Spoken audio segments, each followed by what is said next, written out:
Uni Soviet itu punya 7 juara dunia catur yang mendominasi lebih dari 6 dekade, 18 medali emas olimpiade, dan timnya diisi oleh pecatur-pecatur terbaik sepanjang masa. Tapi kenapa? Kenapa mereka sangat baik di catur? Apakah karena mereka memang memiliki bakat alami? Tapi ini jelas bukan soal bakat.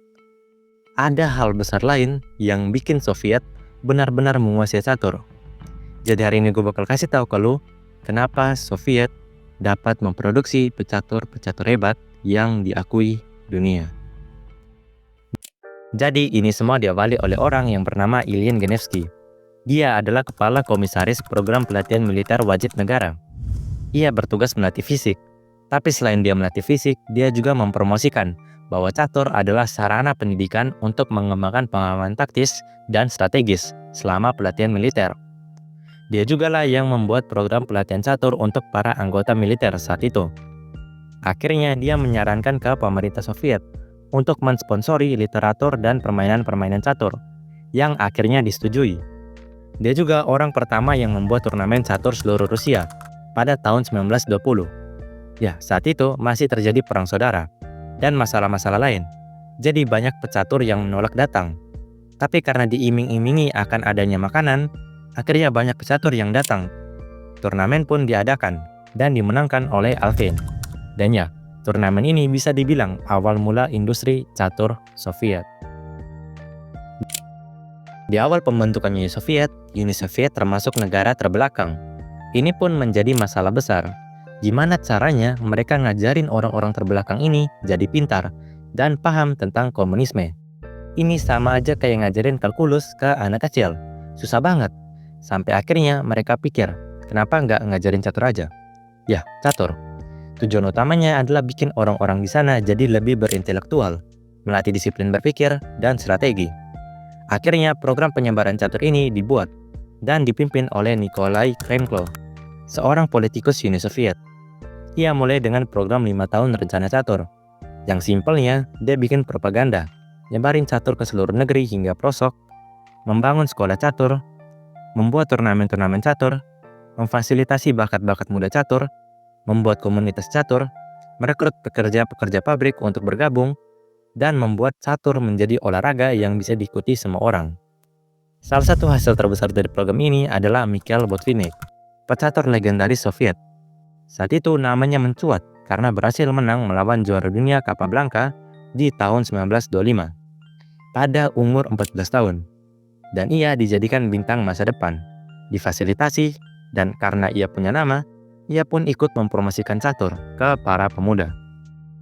Program ini awalnya hanyalah menjadikan catur sebagai alat politik agar masyarakat lebih berintelektual dan untuk membuktikan bahwa negara komunis itu jauh lebih pintar ketimbang negara kapitalis.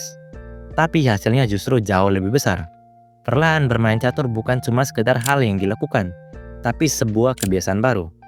Catur juga secara ilmiah dapat membuat sebagian besar orang menjadi rasional, logis, disiplin, dan mampu berpikir strategis. Program ini pun berlanjut hingga pada tahun 1933, Salavlor, seorang kandidat penantang juara dunia, diundang untuk melawan Botvinnik. Botvinnik pun menang tipis dan seluruh Soviet bersorak-sorai.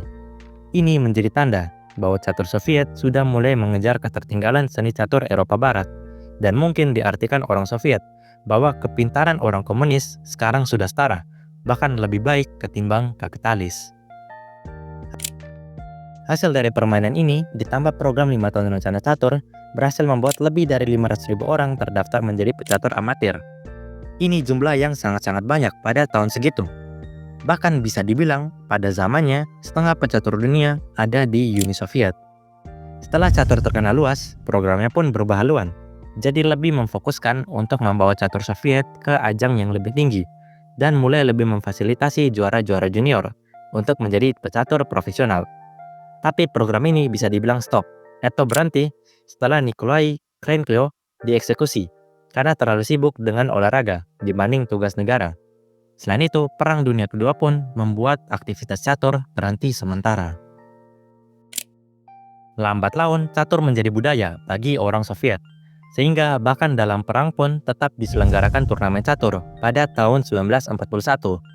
Walau beberapa pecatur protes, suara peringatan serangan udara memberi lawan waktu tambahan buat berpikir.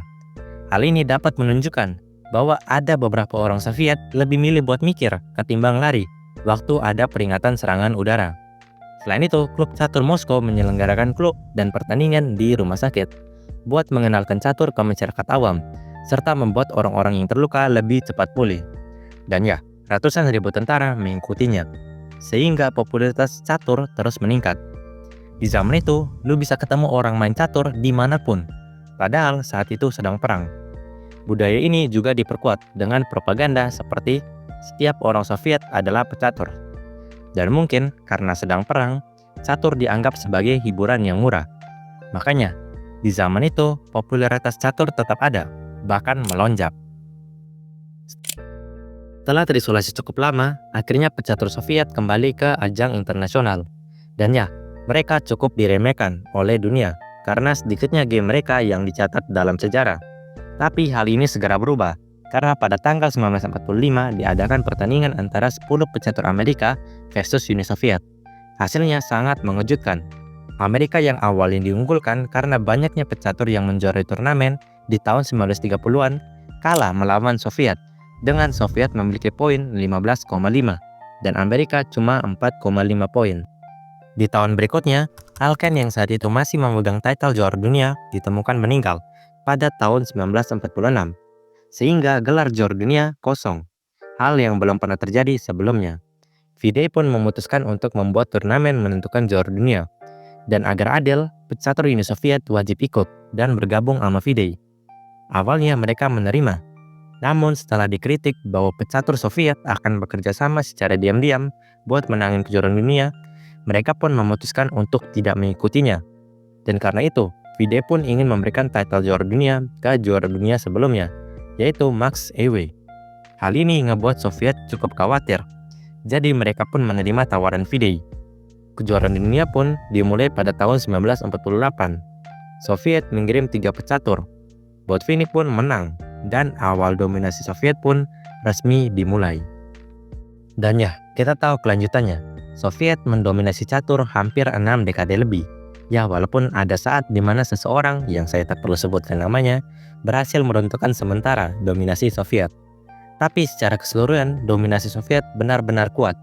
Bahkan setelah keruntuhannya pada tahun 1991, produk hasil Soviet, yaitu Kasparov, masih tetap mendominasi catur, sampai akhirnya dikalahkan oleh anak di tahun 2000.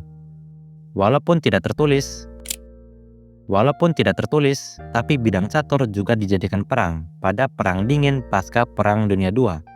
Dan ini ngebuat seorang Grandmaster catur dianggap sebagai seorang selebritas dan sangat dihargai.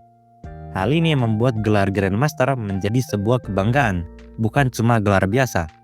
Makanya, kalau lu mau jadi Grandmaster di zaman itu, lu harus punya kualitas yang sangat-sangat baik. Dan standar tinggi seperti inilah yang membuat Grandmaster di Soviet harus berusaha lebih keras dan menjadi lebih hebat ketimbang Grandmaster negara lain. Bisa kita simpulkan bahwa yang menyebabkan Uni Soviet dapat memproduksi banyak pecatur hebat adalah program pemerintah yang ingin menggunakan catur untuk mendidik warganya berjalan dengan sangat baik dan konsisten. Program ini juga membuat warga di sana mempunyai sebuah kebiasaan baru dan perlahan menjadi sebuah budaya yang dihormati di seluruh negeri. Dalam situasi ini, Grandmaster adalah sebuah gelar tertinggi dan kebanggaan, bukan gelar biasa. Karena itu, pecatur profesional Uni Soviet itu rata-rata hebat dan diakui di dunia. Dan ya, seperti biasa, kalau lu suka sama video gue yang ini, lu juga pasti bakal suka sama video gue yang ini.